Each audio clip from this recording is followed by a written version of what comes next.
अर्जुन को घर में आता देख भगवान बोले स्वामी जी नमो नारायण आए, खुश रहो बच्चा। अब इनकी मिली भगत दाऊ जी को क्या मालूम। भगवान बोले बड़े भैया अब आप आराम करो, हारे थके हो गए, मैं महाराज जी को प्रसाद पवाऊंगा, आप बिल्कुल निश्चिंत रहिए, महाराज जी का पूरा ध्यान रखा जाएगा। अच्छा ठीक है, ले जाओ इन्हें अंतःपुर में ले जाओ।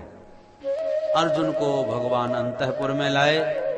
सुभद्रा बहन बहुत बड़े सिद्ध महात्मा आए हैं, भाग्य खुल गए तुम्हारे, प्रेम से प्रसाद पवाओ, महाराज जी खुश हो गए तो तुम्हारे सारे मनोरथ सफल हो गए, ये समझो। सुभद्रा जी ने सुंदर भोजन बनाया, महाराज जी को प्रसाद पवाने के लिए बैठाया, थाली परोस करके सामने धरी। अर्जुन पाने लगे और सुभद्रा टुकुर टुकुर देखने लगी। महाराज जी की शकल को जानी पहचानी सी लग रही है, कहीं देखा तो है। अब घूर घूर के देखे सुभद्रा, बहुत ध्यान से देखा तो समझ में कुछ आने लगा, ये तो शकल बिल्कुल अर्जुन जैसी लग रही है। फिर बोली ना ना अर्जुन काय को होंगे, वो भला साधु बन के क्यों आएंगे। मैं आजकल उनके बारे में कुछ ज्यादा ही सोचने लगी हूं, इसलिए मेरे को भ्रम हो रहा है। परंतु नहीं होने तो चाहिए, बिल्कुल शकल वैसी ही लग रही है। तो अब ये संदेह दूर कैसे हो। अर्जुन को धीरे से छुप करके इतने में भगवान बोले अरे सुभद्रा बहन, अचानक मेरे को एक कार्य याद आ गया, 2 मिनट में अभी आता हूं, तब तक महाराज जी का ख्याल करना। और यों के भगवान भी खिसक गए। अब केवल अर्जुन और सुभद्रा। सुभद्रा संदेह दूर करने के लिए धीरे से बोली अरे अर्जुन। सोई अर्जुन ने हड़बड़ा के चारों तरफ दृष्टि घुमाई कि हमको यहां किसने बुलाया। सुभद्रा समझ गई इसका मतलब अर्जुन ही है, पक्की बात। पर उसने आई और मुस्कुरा के बोली महाराज काय को बहरूपिया बने बैठे हो, ये बाबा बन के कैसे आए गए। अर्जुन भी मुस्कुरा पड़े, देवी सारे पापड़ तुम्हारे लिए बेले जा रहे हैं। समझ गई सुभद्रा ने कहा तो ठीक है, देवी मां के मंदिर में कल हमारी आपसे वहां भेंट होगी, ऐसा संकेत कर दिया। तब तक भगवान भी आ गए। प्रेम से महाराज जी तो प्रसाद चले गए। और दूसरे दिन सुभद्रा जी अपनी सखियों के साथ जैसी मंदिर में पूजा करने पहुंची, चूंकि राजकुमारी हैं तो अंगरक्षक भी उनके साथ में हैं। पूजा पाठ करके मंदिर से बाहर निकली, महाराज जी वहीं जमे बैठे थे। जो सुभद्रा बाहर निकली, हाथ पकड़ के रथ में बैठाया, 9-2-11 हो गए। अब जो सुरक्षा कर्मी साथ में थे वो दंग रह गए ये दृश्य देख करके। और ये तो वही महाराज जी हैं जो कल प्रसाद पाने घर आए थे, राजकुमारी का हरण करके ले जा रहे हैं, मारो मारो, ये बाबा तो पाखंडी मालूम पड़ता है। सब सैनिक पीछे दौड़ पड़े, युद्ध करने लगे। अर्जुन का एक नाम है सव्यसाची। ये मात्र बाएं हाथ से ही धनुष पर बाण चढ़ा करके लक्ष्य पर अनुसंधान कर लेते। ये कौशल अर्जुन में था, जबकि धनुष पर बाण दोनों हाथों का प्रयोग किए बिना कोई चला नहीं सकता। अर्जुन में ये कुशलता थी कि वो एक हाथ से ही धनुष बाण चला लेते थे। तो अर्जुन घोड़े चला रहे हैं, दौड़ा रहे हैं एक हाथ से, और एक हाथ से धनुष पर बाण चला करके सैनिकों से युद्ध भी करते जा रहे हैं, दोनों काम एक साथ। सुभद्रा देख करके दंग रह गई, ये तो बड़ा गजब का कौशल है इनके पास। हाथ जोड़ के बोली प्रभु आप मुझे अवसर दें तो घोड़े मैं बहुत अच्छे दौड़ा लेती हूँ, मैं घोड़े संभालती हूँ, आप जरा आराम से, कोई किसी का बद नहीं होना चाहिए, आराम से युद्ध कीजिए। अच्छा ठीक है तो संभालो। सुभद्रा जी ने घोड़े दौड़ाए, अर्जुन ने तक तक के बाण चलाए। तब तक कुछ सैनिक दौड़े दौड़े घर पहुंच गए। दाऊ जी से बोले सरकार गजब हो गया। क्या हुआ। बोले महाराज जी कल आए थे ना आपके यहाँ भोजन पाने, वो आपकी बहन सुभद्रा का हरण करके ले गए। अब तो दाऊ जी का माथा गरम, शेषावतार, आंखें लाल हो, उस पाखंडी को जिंदा नहीं छोड़ूंगा। राम राम, हमारी तो कितनी बेइज्जती भाई, इतना पाखंडी निकला साधु। और तिल मिला के हलमू सल्तान के जैसी लड़ने को चले कि अचानक कन्हैया पर दृष्टि पड़ी जो शांत बैठे हैं एकांत में। दाऊ जी दौड़ के आए, अरे कृष्ण तुमने कुछ सुना। भगवान मुस्कुरा के बोले दाऊ भैया सब सुन लिया। अरे क्या सुन लिया। बोले यही सुन लिया कि वो महाराज जी कल जो आए थे वो बहन जी को लेके भाग गए। दाऊ जी बोले राम राम, ऐसे कह रहे हो जैसे कुछ हुआ ही ना हो। अरे तो इतनी बड़ी घटना हो गई तो तुम हाथ पे हाथ धर के यहां बैठे के क्या सोच रहे हो, कुछ करते क्यों नहीं। भगवान बोले वही मैं कर रहा हूं, क्या कर रहे हो? बोले मैं बैठे बैठे यही सोच रहा हूं कि ये साधु कौन है जो हमारी बहन का हरण करके ले जा रहा है। दाऊ भैया जरा विचारो, संसार में ऐसा कौन है जो हमारे नाम और शक्ति से परिचित न हो? तो ये साधु कौन हो सकता है जो हमारे ही घर में हमारी बहन का आज हाथ पकड़ के ले जा रहा है? कोई ऐरा गहरा नथु गहरा नहीं होगा, वो भी तो कोई हिम्मत वाला ही होगा। और कहीं युद्ध में उसने हमको हरा दिया तो दाऊ भैया बड़ी बुरी बेइज्जती होगी, ना कट जाएगी अपनी। इसलिए मेरी दृष्टि से तो हमको अपनी बहन के लिए कोई ऐसा ही वीर चाहिए, पराक्रमी चाहिए। और मुझे तो ये हिम्मत वाला महात्मा कोई भी हो बहुत अच्छा लगा, जिसने इतना बड़ा साहस दिखाया है, तो क्यों ना राजकुमारी इसी को समर्पित कर दी जाए। दाऊ जी बोले हे भगवान, ये तू हमेशा उल्टा सीधा ही सोचता है और बोलता है। तू बैठा बैठा गणित लगा, पर मैं उस पाखंडी को जिंदा नहीं छोड़ूंगा, मैंने पक्का निर्णय ले लिया है। भगवान बोले या तो आपका पक्का निर्णय है तो हम आपके पीछे थोड़ी हैं, हम भी चलते हैं आपके साथ, करेंगे दो दो हाथ। दाऊ जी के साथ भगवान भी हो लिए। और जो तिल मिलाते दाऊ जी ने दौड़ लगा के अर्जुन को देखा। अब वो तो महाराज जी बने युद्ध कर रहे थे, और दाऊ जी देखते ही जो अपना हल और मूसल उठाए, अर्जुन के पसीना आए, थर थर कांप गए। अब दाऊ जी मेरे को जिंदा नहीं छोड़ेंगे, डर गए बुरी तरह। और भगवान दाऊ जी के पीछे ही खड़े थे। अर्जुन इशारे में बोले कहां फंसा दिया मेरे को, अब कुछ करो ना। भगवान पीछे से इशारा कर रहे हैं, सब ठीक कार्यक्रम चल रहा है, बिल्कुल मत डरो, हम खड़े हैं। और जैसे दाऊ जी लड़ने को एक बिल्कुल तैयार हो गए, सोई भगवान ने हाथ पकड़े। अरे बड़े भैया सुनो सुनो, क्या कहना चाहते हो? बोले हम तो ये सुन रहे थे कि महाराज जी ने बहन जी का हरण कर लिया, पर मैं तो ये देख रहा हूं बहन जी ने बाबा जी का हरण किया है। क्या मतलब? बोले मतलब सीधा सा है, जरा ध्यान से देखो घोड़े कौन दौड़ा रहा है। जब देखा तो सुभद्रा जी घोड़े दौड़ा रही है। बहन जी को घोड़े दौड़ाते देखा सो दाऊ जी की बुद्धि भी चकरा गई। ये क्या चक्कर है?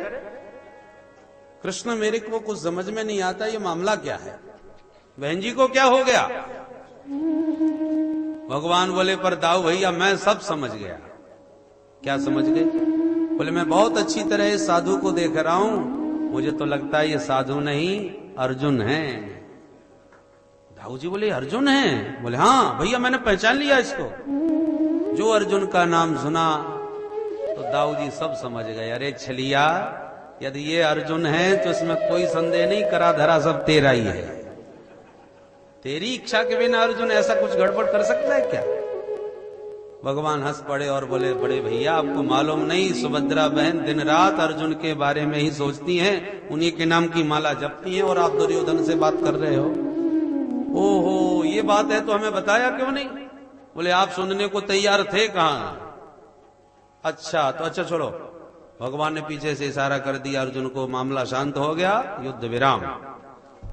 तुरंत नाटक से पर्दा हट गया, सारा रहस्य खुल गया। अर्जुन बेचारे बड़े लजाते शर्माते दाऊ जी के पास आए। निकट आते दाऊ जी मुस्कुरा के बोले स्वामी जी नमो नारायण। अर्जुन बड़े शर्मिंदा भाई, बड़े भैया माफ करना, हम तो कन्हैया के क्रीड़ा मृग हैं, ये जैसे नचाते हैं वैसे नाचने लगते हैं। दाऊ जी बोले तेरे बताने से पहले ही मैं समझ गया था, करा धरा सब इसी का है, ये जैसा चाहता है वैसा ही होता है। राम कीन चाहे सोई होई। बोलो राधे राधे। सुखदेव जी कहते हैं परीक्षित ऐसे हुआ था तुम्हारे दादा दादी का विवाह। परीक्षित बड़े प्रसन्न भय सुन करके। अब परीक्षित पूछते हैं महाराज एक बात और बताओ, क्या कि ब्रह्म यदि निर्गुण निराकार है तो श्रुतियां उसका वर्णन कैसे करती है? भाई किसी का रूप रंग हो, आकार प्रकार हो, छोटा मोटा हो, तो उसका तदनुसार वर्णन किया जाए। और ब्रह्म तो निर्गुण है, निराकार है, तो फिर उसका वर्णन श्रुतियों के द्वारा होता कैसे है? सुखदेव जी कहते हैं सुनो, जैसे चक्रवर्ती सम्राट जब सोते हैं, विश्राम करते हैं, तो किसी की हिम्मत नहीं जो उनको जगा दे। तो जगाने की शैली क्या है? सूत मागध बंदी जन आकर के उनके दरवाजे पर खड़े होकर हाथ जोड़ करके उनकी बिरदावलियां गाते हैं,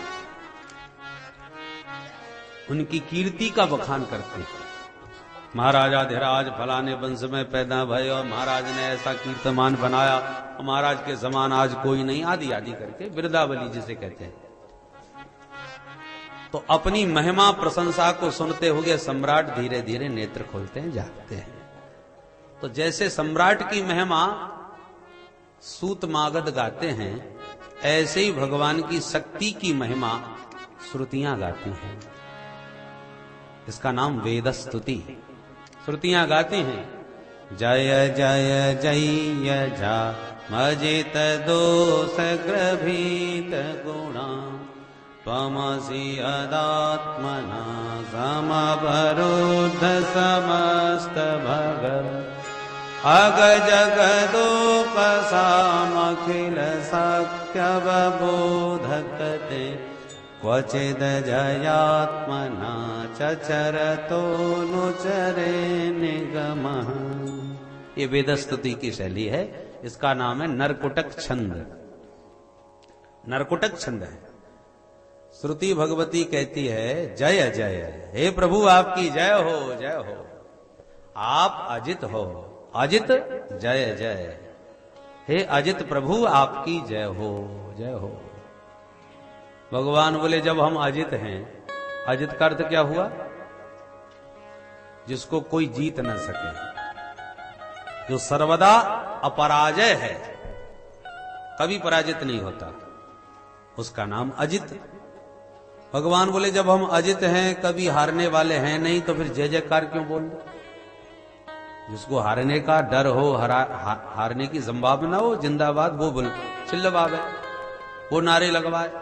पर हम तो अजित हैं, तो फिर हमारी जय जयकार बोलने की जरूरत भी नहीं। श्रुति भगवती कहती है, प्रभु आप अजित हो, इसमें संदेह नहीं, पर जीवों के हृदय के भीतर तो हमें आपकी पराजय दिख रही है। कैसे?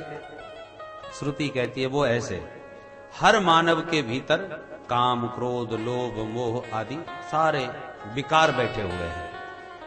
और एक बात ध्यान रखें, कोई कितना भी सिद्ध कोटि का संत हो या महापुरुष हो या विद्वान हो, संसार में जो पैदा हुआ है, ऐसा कोई नहीं हो सकता जिसमें ये विकार न हो।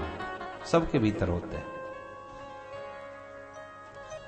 परंतु किसी के नियंत्रण में होते हैं, कोई अनियंत्रित हो जाते हैं।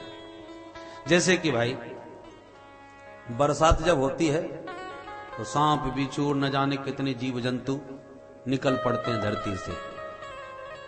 तो क्या बरसात होने से बरसात ने ऊपर से टपकाए? इन जीव जंतुओं की बरसात नहीं भाई, बरसात तो पानी की हुई। तो ये पानी में निकल कहां से पड़े? बोले जमीन में छुपे बैठे थे, गर्मी बहुत बढ़ रही थी इसलिए छुपे थे। अब जरा तरावट मिल गई पानी की बरसात से तो बाहर निकले आए, मौसम अनुकूल हो गया इसलिए।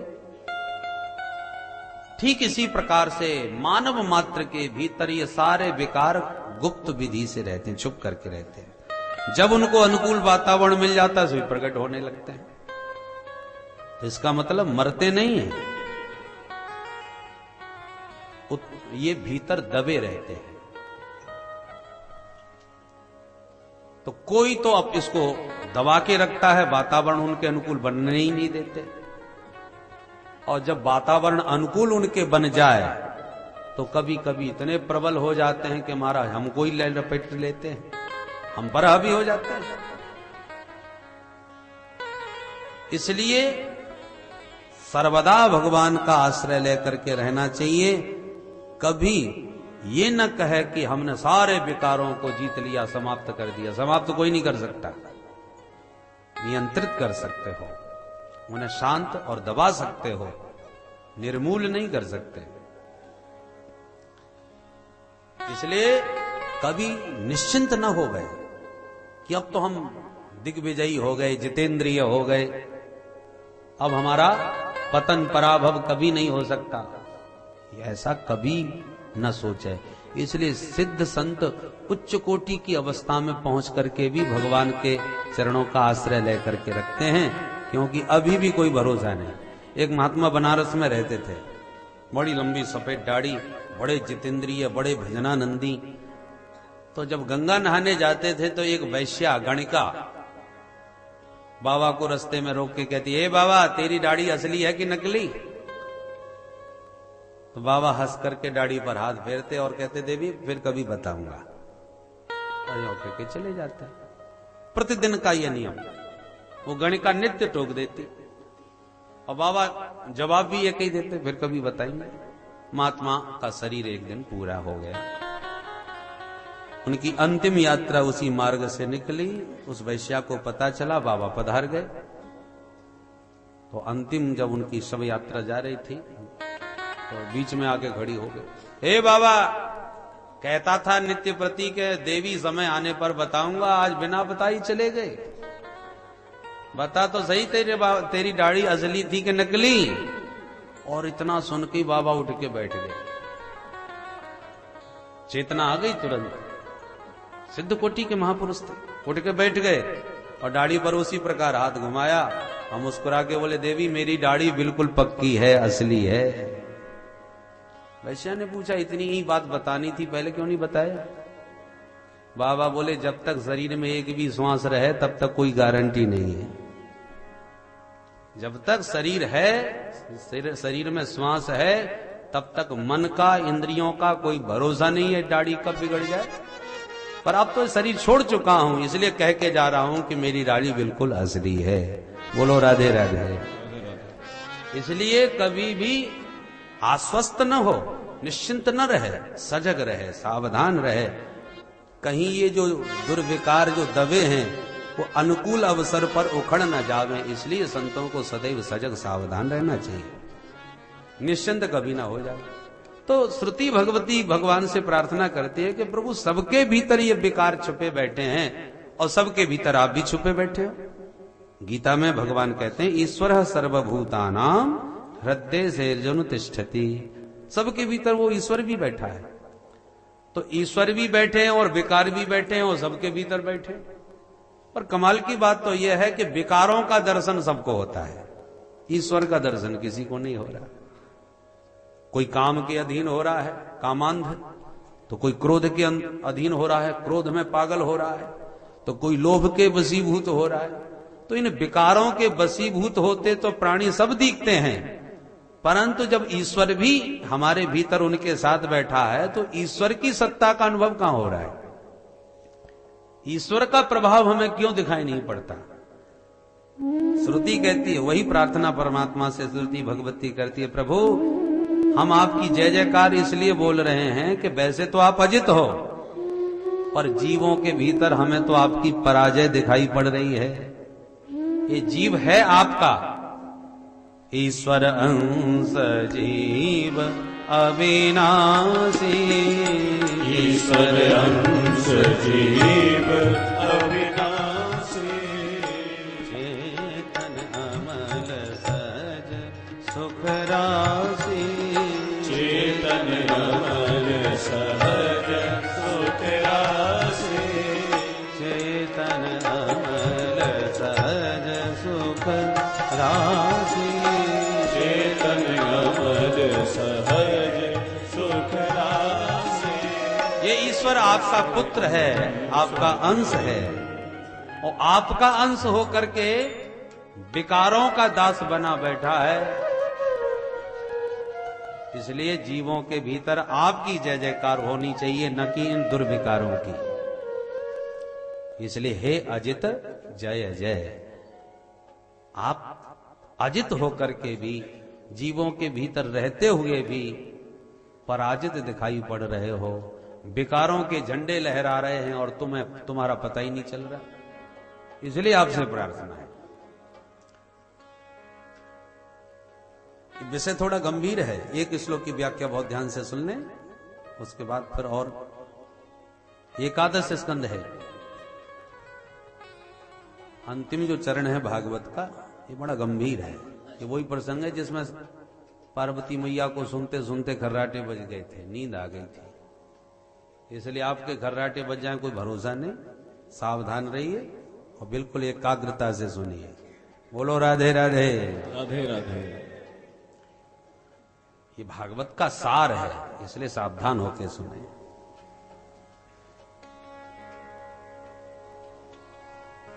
तो श्रुति कहती है कि जीव आपका अंश है, माने आपका पुत्र है। तो क्या आपको ये बुरा नहीं लगता कि आपका बच्चा और दुर्विकारों का दास बना घूमता है? जैसे एक राजा का बेटा था, किसी बात पर राजा से अनबन हो गई और पिता से रूठ करके परदेश भाग गया।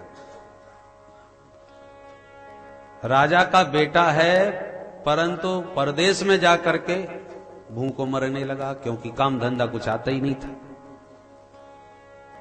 अब भूखों मरने लगा तो अब कहां जाए? कुछ भी नहीं मिला तो होटल में बर्तन साफ करने की नौकरी मिली। अब मरता क्या ना करता, भूखों मर रहे हैं तो अब राजा के बेटा बने कब तक डोले? पेट के लिए तो कुछ करना पड़ेगा। बताना किसी को चाहते नहीं कि मैं राजा का बेटा हूं, नहीं तो नौकरी भी नहीं मिलने वाली। अंत में होटल में बर्तन साफ करने की नौकरी करने लगा और जो मिलता उसमें पेट भरता। उसे जानता ही कौन था परदेश में, इसलिए चलो उसने सोचा कोई जानने वाला तो है नहीं, यहीं पेट भरेंगे, नौकरी करेंगे और क्या। अचानक उसी होटल में उसी देश के राजा का एक मित्र था, बड़ा भारी उद्योगपति। वो विदेश घूमता हुआ उसी होटल में जाके रुका और जैसे ही राजकुमार आया बर्तन उठाने, जूठे बर्तन, तो उसने देख लिया और देखते ही पहचान लिया, क्योंकि राजा के आना जाना था उसका। अरे कुंवर साहब आप! जैसे उसने कहा कुंवर साहब तो बेचारे मुंह लटका के रह गए। मैनेजर ने कहा क्या कहा कुंवर साहब? ये कहां के कुंवर साहब है? ये तो हमारा नौकर है। अरे नौकर तो है पर इनके पिता बहुत बड़े राजा हैं, मेरे बहुत अच्छे मित्र हैं, मैं इसे बहुत अच्छी तरह जानता हूं। जब उसने पूरा विस्तार से परिचय कुंवर साहब का दिया तो होटल का मालिक भी भौचक्का रह गया देख करके। और महाराज पत्रकारों को पता चला तो सारे अखबारों में महाराज ये समाचार, फलाने राजकुमार बर्तन मांजते हुए फलाने होटल में मिले। चारों तरफ हल्ला मच गया। अब बताओ बेइज्जती राजकुमार की भई के राजा की? राजा की हुई कि नहीं? भाई जो नामी होता है उसी की बदनामी होती है, जिसका नाम ही कोई नहीं जाने उसकी बदनामी क्या? तो नामी तो राजा है, राजा की ख्याति है, राजकुमार को तो अभी कोई जानता ही नहीं। तो इस घटना से बदनामी राजा की ही प्रमुख रूप से होगी। ऐसे ही प्रभु ईश्वर अंश जीव अविनाशी, ये बेटा तो सब आपके ही हैं, आप अंशी और जीव आपका अंश। आपका अंश आपका पुत्र होता हुआ भी कोई काम का दास बना है, कोई क्रोध का दास बना है, कोई लोभ का दास बना है, तो इन विकारों के दास बने होटल में बर्तन मांज रहे हैं, उनके आगे पीछे डोल रहे हैं, तो क्या इसमें आपकी बदनामी नहीं है? अतः आप कृपा करो और जीव को आत्मबोध कराओ, स्वरूप बोध कराओ, इन विकारों से बचाओ। भगवान के लिए भगवान बोले अच्छा तो इसके लिए हम क्या करें? श्रुति कहती है अजाम मायाम जही, इस पापनी उल्टा माया को मार दो, उससे सब मुक्त हो जाएंगे। ये माया ही सारे जीवों को भटका रही है, नचा रही है। और माया के आप पति हो, मायापति हो, आप चाहो तो माया को अपने सारों पर नचाओ। तो माया को यदि मार दोगे तो जीव माया मुक्त होते ही सारे विकारों से छुटकारा पा जाएगा। भगवान बोले अब माया को कैसे मार दूं? माया भी तो मेरी बड़ी गुणमयी है। देवी हे सा गुणमयी मम माया दुरत्यया, मेरी गुणमयी माया है, सत्व रज तम, ऐसे दिव्य गुणों से विभूषित मेरी माया है। मेरी माया से ही सारा संसार चल रहा है, अब वही माया मार दूंगा तो मेरा तो संसार ही सब ठप्प हो जाएगा। तो इस गुणमयी माया को कैसे मारूं मैं, बताओ? श्रुति कहती है प्रभु ये माया में गुण तो बहुत सुंदर हैं, और जितने भी सत्वादिक गुण हैं माया में वो आपके जीवों को छलने के लिए, लूटने के लिए हैं। जैसे एक नृत्यांगना गणिका नाचती बहुत सुंदर है, सजती भी बहुत सुंदर है, तो उसका सजना, संवरना, नाचना, गाना, हाव भाव जितने भी हैं वो सब लोगों को लूटने के लिए हैं, छलने के लिए हैं, जेब खाली करने के लिए हैं। तो जैसे उस गणिका के सारे गुण लोगों को ठगने के लिए होते हैं, ऐसे ही आपकी माया के सारे गुण आपके पुत्रों को ठगने के लिए, इन जीवों को ठगने के लिए है। तो ऐसे गुण किस मतलब के? दोष ग्रभीत गुणा, इसके गुणों में ही तो दोष है सरकार, इसलिए इस माया को मारो। भगवान बोले माया का मारना संभव नहीं, माया से बचने के लिए ही मैंने अपने जीवों में बुद्धि विवेक सब प्रदान किया है। ये बुद्धि और विवेक काय के लिए दिए हैं कि इस बुद्धि और विवेक का प्रयोग करो, मेरी माया से बच के रहो। भाई टॉर्च काय के लिए दी है कि अंधेरा हो जाए तो जला करके अपना रास्ता नाप लो। अब टॉर्च आपके पास है, फिर भी अंधेरे में इधर उधर धक्का खाते फिर रहे हो, उसका प्रयोग करो।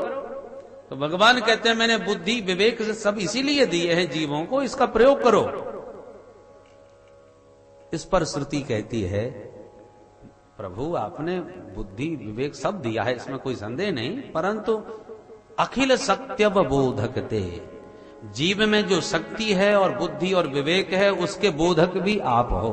जब तक आप ही कृपा न करो तब तक ये जीव के पास बुद्धि विवेक भी इसका काम नहीं करता। आपकी कृपा से ही वो सक्रिय होते हैं, जागृत होते हैं, शक्तिशाली बनते हैं। और जीव के पास शक्ति तो है, पर शक्ति का यदि बोध ना हो तो शक्ति का होना न होना बराबर है। जैसे कि उदाहरण से एक महात्मा गरीब किसान की सेवा से खुश हो गया और उसे पारसमणि दे के चला गया। 5 साल के बाद फिर लौटा तो वो किसान तो लकड़ी काट रहा था। महात्मा बोले तू लकड़ी काट रहा है, तेरे को तो मैंने पारसमणि दी थी, क्या किया? बोले महाराज आपने दी तो थी परंतु आपने बताया कुछ नहीं कि उसका करना क्या है, मेरी को समझ में आया नहीं। सो मैं तो सुबह शाम आरती घुमा देता हूं, तो अगरबत्ती लगा देता हूं अपने ठाकुर जी के मंदिर में, उसको भी रख दिया है जो आप देखे गए थे। अरे राम राम, चल मैं तेरे को बताऊं। और बाबा ने फिर लोहे से रगड़ के जब दिखाई तो लोहा सोना बन गया। अब किसान सिर पकड़ के रोया, है भगवान 5 साल से इतनी बढ़िया चीज घर में धरी, हम लकड़ी काटने में लगे थे, अब तक तो हम सबसे बड़े संसार के धनवान बन गए होते। अब पछता रहा है, रो रहा है। तो दिव्य शक्ति उसके पास है पर शक्ति का ज्ञान नहीं है, उपयोग करना आता नहीं, तो पाना और न पाना बराबर रहा कि नहीं? यदि उसे ज्ञान होता तो आज क्या से क्या हो गया होता। ऐसे ही भगवान ने बुद्धि विवेक दिया तो सब कुछ है, पर हमें अपनी शक्ति का ज्ञान ही नहीं। और जब ज्ञान नहीं है तो हमको मिलना न मिलना बराबर रहा कि नहीं? इसलिए अखिल सत्य बोधकते, प्रभु आप कृपा करो कि जो शक्ति आपने दी है उस शक्ति का इस जीव को बोध हो जाए, ज्ञान हो जाए और ये उसका प्रयोग करे ठीक से, तो इसका पाना सार्थक होगा। इस प्रकार से श्रुति भगवती भगवान की महिमा को गा गा के जीवों पर कृपा करने के लिए प्रार्थना करती है, उसी का नाम है वेद स्तुति। बोल वेद भगवान की जय। इस प्रकार से एक दिन भगवान द्वारका में विराजमान थे कि अचानक एक ब्राह्मण रोता रोता दरबार में आया, भगवान के चरणों में विलाप करने लगा।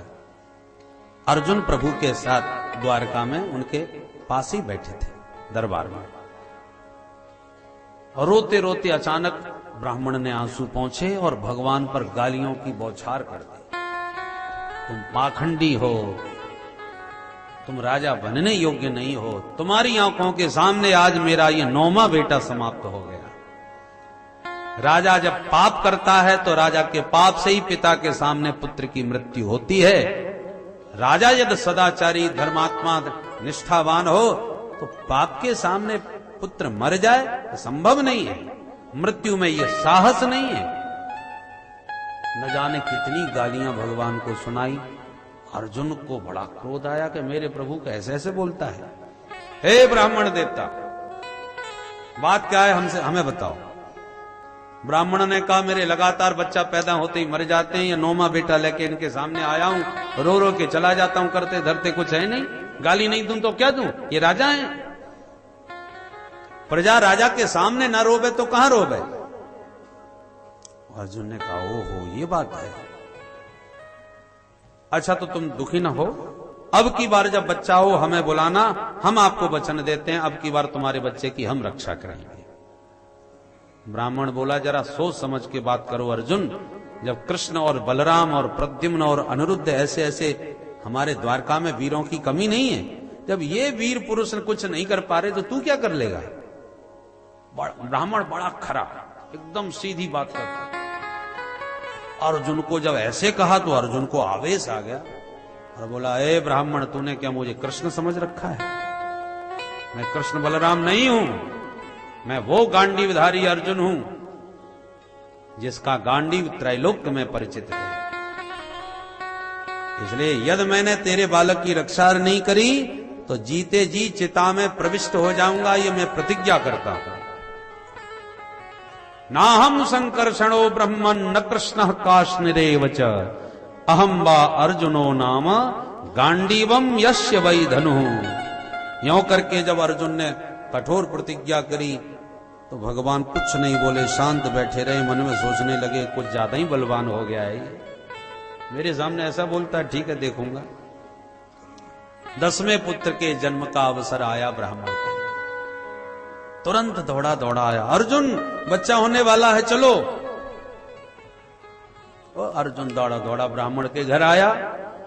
ब्राह्मण के पूरे घर को बाणों से ऐसा ढक दिया कि भीतर की वायु भी बाहर नहीं जा सके, आच्छादित कर दिया पूरा भवन। बच्चा हुआ, रोने की आवाज सबने सुनी। बच्चे का रुदन सुनते ही ब्राह्मण प्रसन्न हो गया, अब की बार ठीक ठाक हुआ है। दौड़ा देख के आऊं बच्चे को।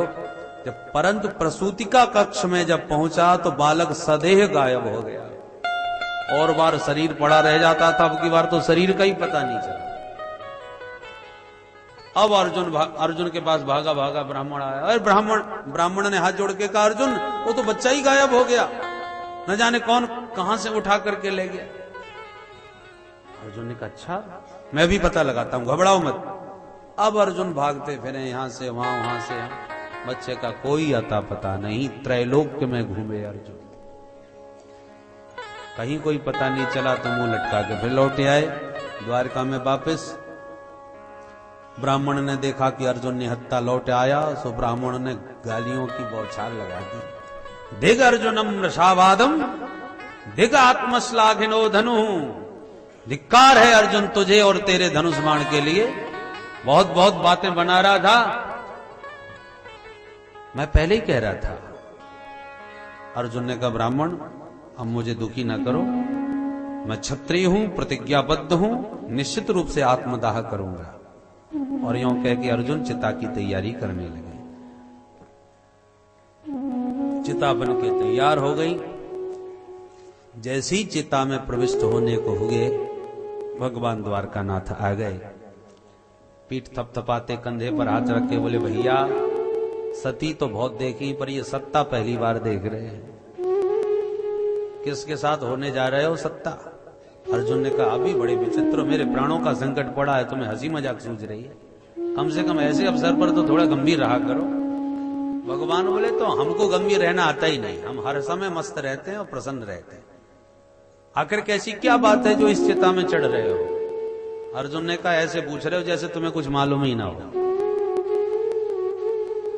मैं प्रतिज्ञाबद्ध हूं, यदि बालक का पता नहीं चला तो निश्चित चिता में आत्मदहन करूंगा। भगवान बोले, भैया कोशिश कर ली तुमने पूरी, अब एक बार हमारे साथ भी प्रयास करके देखो। प्रयास अंतिम श्वास तक करना चाहिए। अच्छा प्रभु आप प्रयास करो। भगवान अर्जुन को साथ में अपने रथ पर बैठाए और वायु वेग से अपना रथ दौड़ाए। ऐसा रथ दौड़ा कि लोकालोक नाम के पर्वत का उल्लंघन करके आगे बढ़ गया। सुखदेव जी कहते हैं, लोकालोक पर्वत के आगे सूर्य का भी प्रकाश कभी नहीं जाता, हमेशा घनघोर अंधकार रहता है। उस अंधकार में तो भगवान के रथ के घोड़े डगमगा गए, रास्ता ही नहीं सूझ रहा कुछ। तो भगवान ने अपने दिव्य सुदर्शन को आगे आगे कर दिया। सुदर्शन के प्रकाश में घोड़े आगे बढ़े और जैसे अंधकार समाप्त हुआ तो अचानक इतना दिव्य तेज प्रकट हो गया कि उस तेज को देखने में अर्जुन समर्थ नहीं हुए, आंखें चौंधिया गई। धीरे धीरे जब देखने की शक्ति आई तो एक दिव्य महापुरुष का दर्शन हुआ। भगवान रथ से उतरे, उस महापुरुष को प्रणाम किए। प्रभु प्रणाम कर रहे हैं तो अर्जुन ने भी दंडवत किया।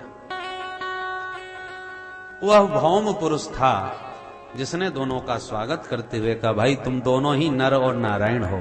नरावतार अर्जुन और नारायणावतार कृष्ण।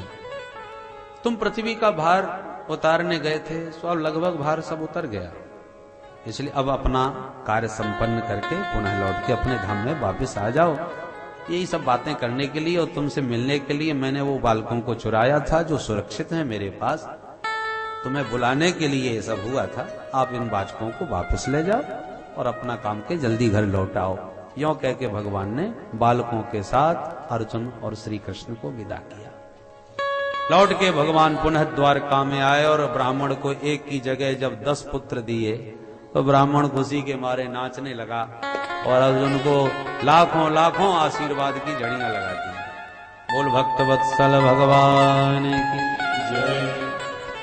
भगवान को लगा अब हमारे 125 वर्ष 125 साल पूरे होने को आगे चलने की तैयारी करनी चाहिए, परंतु और भार तो सब उतर गया। मेरा परिवार 56 करोड़ की संख्या में पहुंच गया है। कहीं यही यदुवंश पृथ्वी का भार न बन बैठे, क्योंकि यदुवंशी बालक सब बलिष्ठ हैं और बड़े बड़े दिव्यास्त्र इनके साथ हैं, हाथ में हैं, और बल और शक्ति सब कुछ अपने पास हो तो बुद्धि भी बिगड़ जाती है। इसलिए इन सबको भी साथ में ही लेके चलना चाहिए। प्रभु ने संकल्प किया और भूमिका तैयार।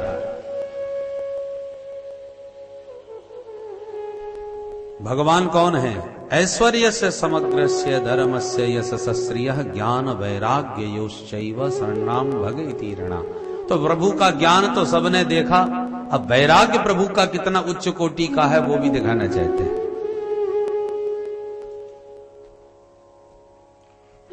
चातुर्मास जब आता है ना तो महात्मा लोग एक जगह बैठ करके चातुर्मास संपन्न करते हैं, नदियों को उस समय लांघते नहीं।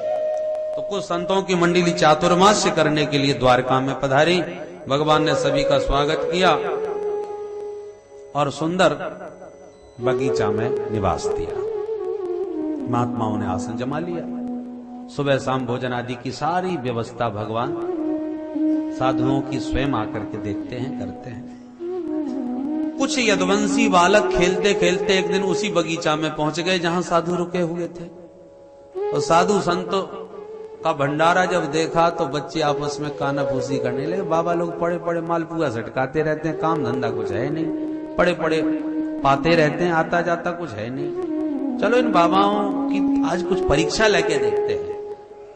लोग तो यही कहते हैं महात्मा बड़े त्रिकालज्ञ होते हैं, बड़े सिद्ध होते हैं। ये कितने सिद्ध हैं, कितने त्रिकालज्ञ हैं, चलो इनसे कुछ परीक्षा ली जाए।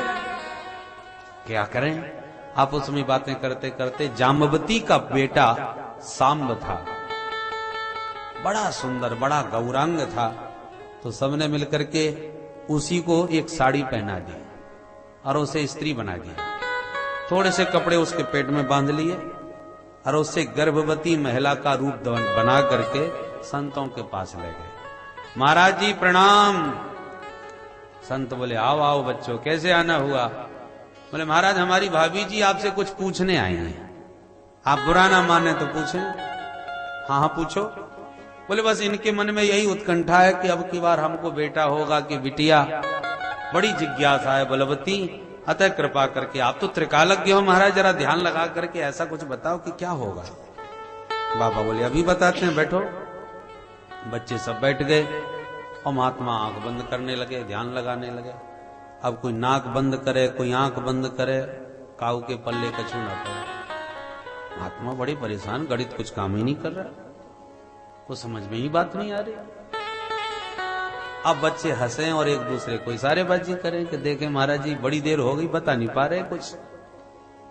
एक बोला कुछ आता हो तो बताएंगे ना।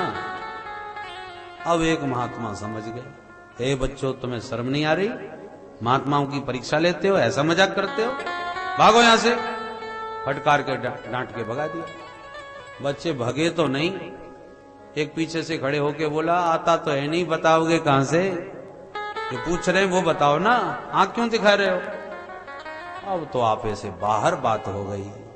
दुर्वासा मुनि मंडली में ही बैठे थे, बोले इधर आओ मैं बताऊंगा। सब चले गए। महाराज हाँ आप बताओ। बोले मूर्खो, तुम्हारी इस भाभी के ना बेटा होगा ना बिटिया, ऐसा लोहे का मूसल होगा जो तुम्हारा सर्वनाश कर देगा।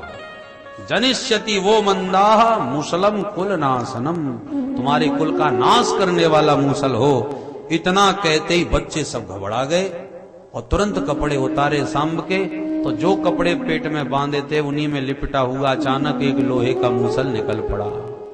अब सब भयभीत हो गए और आश्चर्यचकित हो गए कि ये तो हमारे पास था ही नहीं, इसका मतलब इस साधु का वचन सत्य होगा।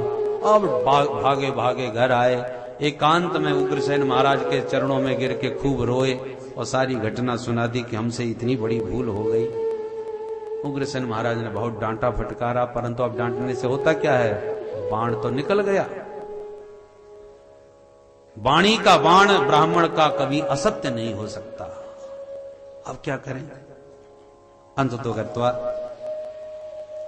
यही निर्णय लिया गया कि ये बात यहीं दबा दी जाए, किसी को पता ही ना चले, क्योंकि भगवान द्वारकानाथ को यदि ये समाचार मिला तो विप्र विरोधी को वो कभी स्वीकार नहीं करेंगे, या तो मृत्युदंड बच्चों को मिलेगा या देश निकाला। इसलिए भलाई यही है कि बात यहीं दब जाए। तो इस मूसल का क्या करें, बोले घिस घिस करके पानी में बहा दो, जो होना होगा होगा। बिना किसी को भनक पड़े बच्चों ने मिल मिल के घिस घिस करके मूसल को एकदम पीस करके पानी में बहा दिया। वही घिसा हुआ मूसल एरका नाम की पैनी घास बन करके समुद्र तट पर प्रकट हो गया, जिसके पत्ते तलवार की तरह पहने थे। उसी से यदुवंश का संहार हुआ। सुखदेव जी कहते हैं, राजन भगवान तो सर्वांतर्यामी हैं, भूमिका बन गई यदुवंश के संहार की। एक दिन नारद जी आए, भगवान ने स्वागत किए और कहा, नारद जी मैं चाहता हूं कि आप मेरे माता पिता को मेरे आत्म तत्व का बोध कराएं। जो आज्ञा प्रभु। नारद जी पुनः वसुदेव जी के कक्ष में गए, वसुदेव जी ने स्वागत किया। वसुदेव जी आए दिन नारद जी से मिलते रहते थे और उनका सत्संग होता ही रहता था। सत्संग की इच्छा से वसुदेव जी ने आज पुनः प्रश्न कर दिया, महाराज एक बात बताओ, भागवत धर्म किसे कहते हैं? भागवत धर्म का मतलब भगवत प्राप्ति का मार्ग क्या है, उसका स्वरूप क्या है? नारद जी बोले, वसुदेव जी जो प्रश्न तुम हमसे पूछ रहे हो यही प्रश्न एक बार जनक जी ने भी पूछा था नवयोगेश्वरों से। ऋषभ देव जी के 9 पुत्र नवयोगेश्वरों के नाम से विख्यात हो गए, जिनके नाम हैं कवि, हरि, अंतरिक्ष, प्रबुद्ध, पिप्पलायन, आविर्हो, द्रुमल, चमस और करभाजन।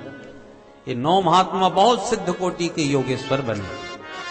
एक दिन जब जनक जी के दरबार में पहुंचे तो विदेहराज जनक जी ने स्वागत किया और यही प्रश्न किया कि भागवत धर्म किसे कहते हैं।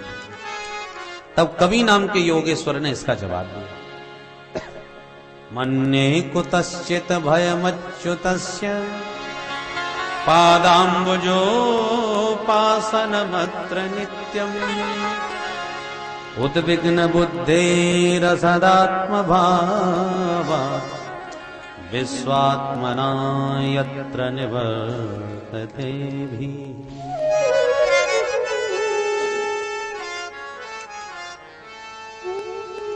श्री कवि नाम के योगेश्वर कहते हैं जनक जी महाराज, संसार के प्राणी मात्र को एक बड़ा भयंकर रोग लगा है। इस रोग का नाम है भवरोग। बोलो राधे राधे।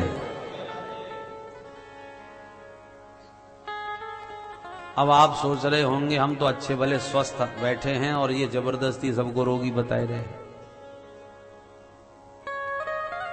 तो 4 बातें हैं, बहुत ध्यान से सुने। हम रोगी हैं कि नहीं, रोग पर विचार करें और रोग के लक्षण अपने भीतर देखें। लक्षण घटे तो रोगी, न घटे तो निरोगी। और यदि वो रोग लगा है, लक्षण हमें मिल रहे हैं, तो प्रश्न उठता है ये रोग लगा ही क्यों है? प्रत्येक रोग का कारण होता है। सर्दी जुकाम हुआ है, आपको जुकाम हो गया, इसका मतलब तुमने कहीं असावधानी की इसलिए सर्दी खाए गए। तो कारण तो कोई ना कोई होता है बीमारी का। तो यदि हम बीमार हैं तो बीमार क्यों हो गए, उसका कारण क्या है? और यदि बीमार हो ही गए किसी भी कारण से भय, तो अब इसका इलाज क्या है, दवा क्या है? और दवा मिल भी गई तो ये पता कैसे चलेगा कि अब हम पूर्ण स्वस्थ हो गए? 4 बातें हैं। रोग, रोग का कारण, रोग की औषधि और रोग से निवारण, मुक्ति। तो पहले तो रोग का लक्षण बताते हैं। बीमारी का लक्षण क्या है? उद्विग्न बुद्धे, बुद्धि में निरंतर उद्विग्नता बनी रहे, 24 घंटे टेंशन। उद्विग्न बुद्धे, कोई ना कोई उफान मन में, बुद्धि में उठता ही रहता है, ये बीमारी है।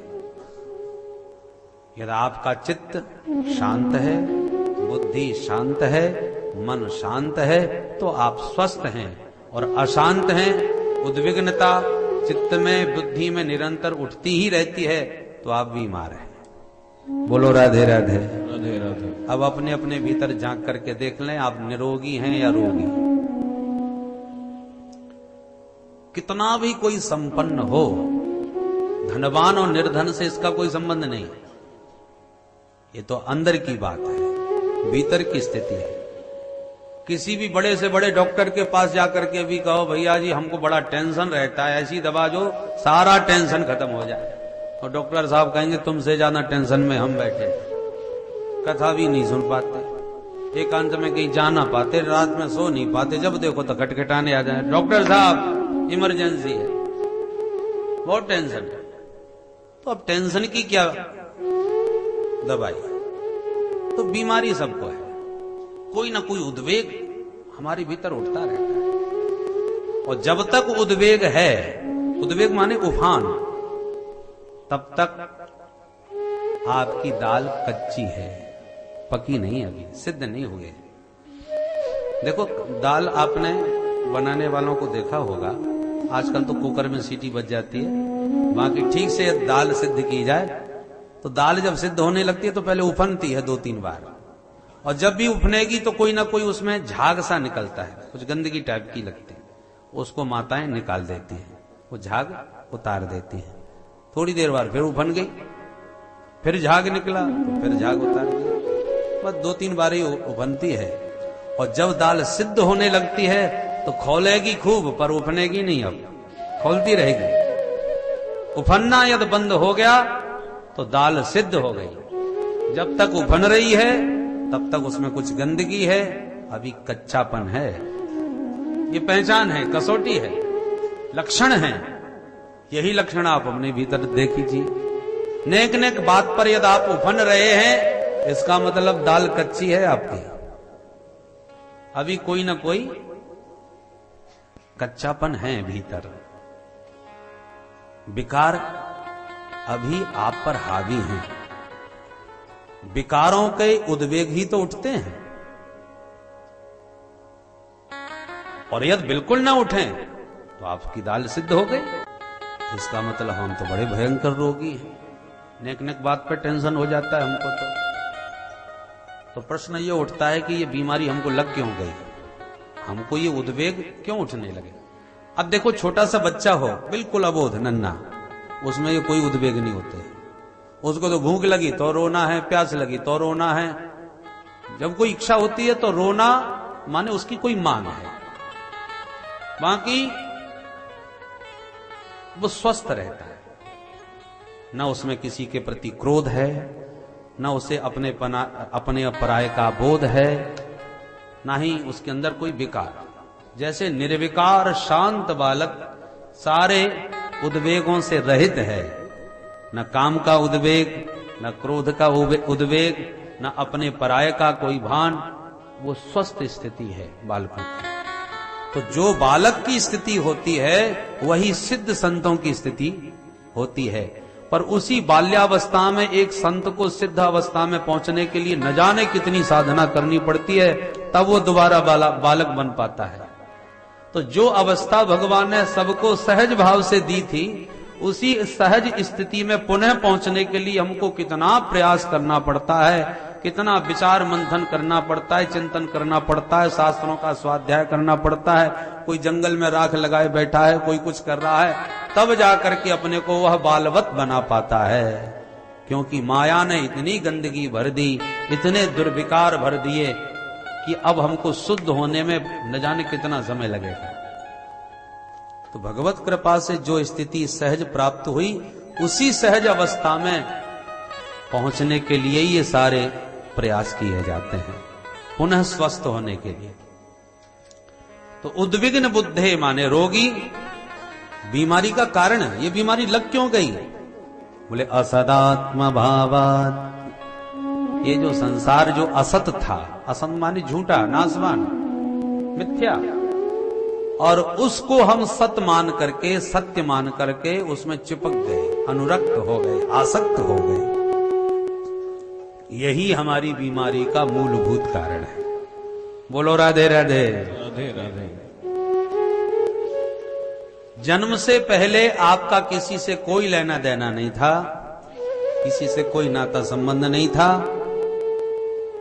जन्म के बाद ही सब नाते बने, जन्म के बाद ही सब मेरे तेरे सब जुड़े संबंध। और बाल्यावस्था में भी बहुत अधिक आसक्ति नहीं थी, इसलिए फिर भी ठीक ठाक थे। और ज्यों ज्यों बड़े होने लगे, मैं और मोर तोरते माया, इस माया ने हमको पकड़ना चालू कर दिया। और पकड़ते पकड़ते अब इतने पकड़ लिए, इतने चिपक गए कि अब निकलना और छूटना मुश्किल पड़ रहा है। असत आत्मभावात, नासवान वस्तुओं में आत्मभाव होने से ही ये उद्विग्नता के रोग, अशांति की बीमारी प्राणी मात्र को पकड़ लेती है। बोलो राधे राधे। है हम परमात्मा के और हो गए हम संसार के। तो जब गलत तार जुड़ेगा तो कुछ ना कुछ गड़बड़ तो होगा। जो तार जहां जुड़ना चाहिए ठीक से जुड़े तो बिजली ठीक ठाक रहेगी, और उल्टा सीधा तार कहीं जोड़ दिया तो विस्फोट हो जाएगा। तो हमारे अंदर जो बीमारी पैदा हुई है, उसका मूलभूत कारण क्या है कि हम हैं किसी के और हो किसी के रहे हैं। गोविंद मेरो है, गोपाल मेरो है, ये केवल वाणी से कहते हैं और गा बजा के आनंद ले लेते हैं, पर वस्तुतः उस भाव में हमारी स्थिति तो नहीं है। हम मूल रूप से संसार के बन के रह रहे हैं, ये हमारे हैं। और जिन जो हमारे हैं नहीं, हम उनको अपना मान के बैठे हैं, इसलिए उनके छूटने का हमें कष्ट होता है। और जीवन भर हम यूं ही रोते रहते हैं, इसी टेंशन में रहते हैं कि ऐसा ना हो जाए, वैसा ना हो जाए। जो